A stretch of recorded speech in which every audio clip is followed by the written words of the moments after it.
ایک ایسی خوفناک اور وحشی قوم جس کا خروج نسل انسانی کی تباہی ثابت ہوگی۔ اس قوم کی لوگوں کی لمبائی اتنی ہوگی کہ یہ ہاتھ سے بادل کو توڑیں گے، چھوٹے اتنے ہوں گے کہ ٹماٹر کے پودوں کے نیچے ان کا جلسہ ہوگا۔ اس قوم کی عورتیں جو 1000 بچوں کو جنم دینے کی صلاحیت رکھتی ہیں، ان کی تعداد اتنی زیادہ ہے کہ ایک انسان کی نسبت سینکڑوں میں موجود ہے۔ لیکن یہ قوم کہاں قید ہے؟ کیا انہیں دوسرے سیارے پر قید کیا گیا ہے؟ کیا حضرت ذوالقرنین کا سفر ایک خلائی سفر تھا؟ دوستو، ہم آج اسی ویڈیو میں یاجوج ماجوج کے قرآنی واقعے کو جدید سائنس اور فلکیات کی روشنی میں پیش کریں گے۔ حضرت ذوالقرنین اللہ کے ایک نیک بندے اور انصاف عدل بادشاہ تھے جنہیں پوری دنیا پر حکومت عطا کی گئی تھی۔ قرآن مجید میں حضرت ذوالقرنین کے 3 سفروں کا حال بیان ہوا ہے۔ یہ سفر انتہائی عجیب اور عبرت خیز ہے۔ آپ کا پہلا سفر مغرب کی جانب تھا، جس کا مقصد آب حیات کو تلاش کرنا تھا، لیکن آپ اس میں ناکام رہے۔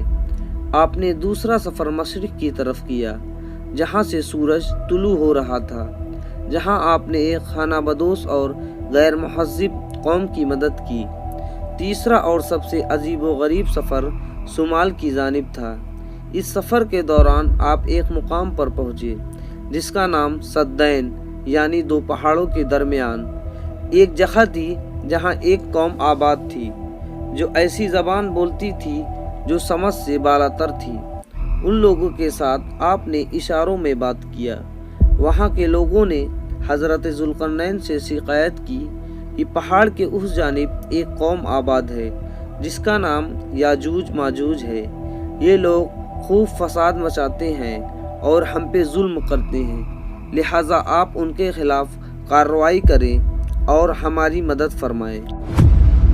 مورخین نے لکھا ہے یاجوج ماجوج حضرت نوح علیہ السلام کے تیسرے بیٹے یافس کی اولاد ہیں۔ ان کی تعداد بہت زیادہ ہے۔ یہ لوگ سخت جنگجو اور وحشی لوگ ہیں۔ یہ جانوروں کی طرح زندگی گزارتے اور غاروں میں رہا کرتے ہیں۔ بہار کے موسم میں نکل کر کھیتیاں اور سبزیاں کھا جاتے ہیں۔ یہ لوگ اس قدر جنگلی ہیں کہ آدمیوں، جنگلی جانوروں، سانپ، بچھو، گرگٹ اور ہر طرح کے حیوانات کو کھا جاتے ہیں۔ لہٰذا حضرت ذوالقرنین سے ان لوگوں نے فریاد کی کہ آپ ہمیں یاجوج ماجوج کے شر سے بچائیں اور ہم آپ کو بدلے میں کچھ مال دے دیں گے۔ اس پر حضرت ذوالقرنین نے فرمایا، مجھے تمہارے مال کی کوئی ضرورت نہیں، اللہ نے مجھے سب کچھ دیا ہے، بس تم لوگ میری مدد کرو تاکہ میں ان 2 پہاڑوں کے درمیان دیوار بنا سکوں۔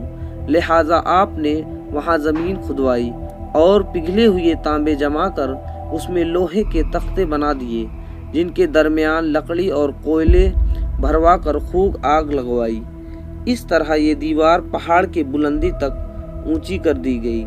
یہ دیوار نہایت ہی مضبوط اور مستحکم تھا۔ اب یاجوج ماجوج دیوار کے اس پار قید ہو چکے تھے اور ان کا انسانی آبادی کی طرف آنا تقریباً ناممکن تھا۔ لوگوں نے حضرت ذوالقرنین کا شکر ادا کیا اور انہوں نے فرمایا، وقتی طور پر یہ دیوار یاجوج ماجوج سے تم لوگوں کو محفوظ رکھے گی، لیکن ہر چیز ایک دن ختم ہو جاتی ہے، لہٰذا یہ دیوار بھی ایک دن توڑ دی جائے گی اور یاجوج ماجوج نکل آئیں گے۔ حدیث کے مطابق یاجوج ماجوج روزانہ اس دیوار کو توڑتے ہیں اور دن بھر جب محنت کرتے کرتے اسے توڑنے کے قریب جاتے ہیں تو ان کا سردار کہتا ہے کہ چلو باقی کل توڑیں گے۔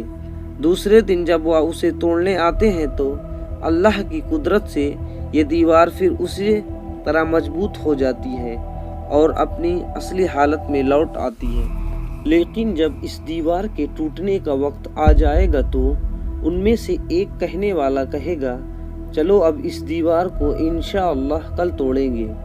ان لوگوں کے انشاءاللہ کہنے کی برکت سے دوسرے دن دیوار ٹوٹ جائے گی۔ یہ وقت قیامت کے قریب کا ہوگا۔ دیوار ٹوٹنے کے بعد یاجوج ماجوج نکل پڑیں گے اور زمین میں ہر طرف فتنہ و فساد مچائیں گے، چشموں اور تالابوں کا پانی پی جائیں گے۔ جانوروں درختوں کو کھا لیں گے، زمین کی ہر بلندی اور وادیوں میں دوڑتے پھریں گے۔ یاجوج ماجوج کون ہے اور وہ دیوار آج کہاں موجود ہے؟ اس کے متعلق ہر زمانے میں علماء اور محققین کے الگ الگ رائے اور تعبیرات موجود ہیں، اور اس میں اختلافی کثیر ہے۔ پہلا نظریہ یہ ہے کہ تاتار اور منگول ہی یاجوج ماجوج تھے، جو 11ویں صدی میں اسلامک ممالک پر حملہ ور ہوئے اور خوب تباہی مچائی۔ دوسری رائے یہ ہے کہ یورپیوں اور امریکی اقوام ہی یاجوج ماجوج ہے، کیونکہ عیسائی لٹریچر میں بھی انہیں گوگ مگوگ نسل سے جوڑا گیا ہے، جنہوں نے 18ویں صدی میں دنیا کے مختلف حصوں میں قبضہ کیا اور خوب لوٹ مچائی۔ تیسرا نظریہ یہ ہے کہ ترک قوم ہی یاجوج ماجوج کی اولاد ہے، جنہوں نے عہد وسطیٰ میں پورے وسطی میں اپنی حکومت قائم کی۔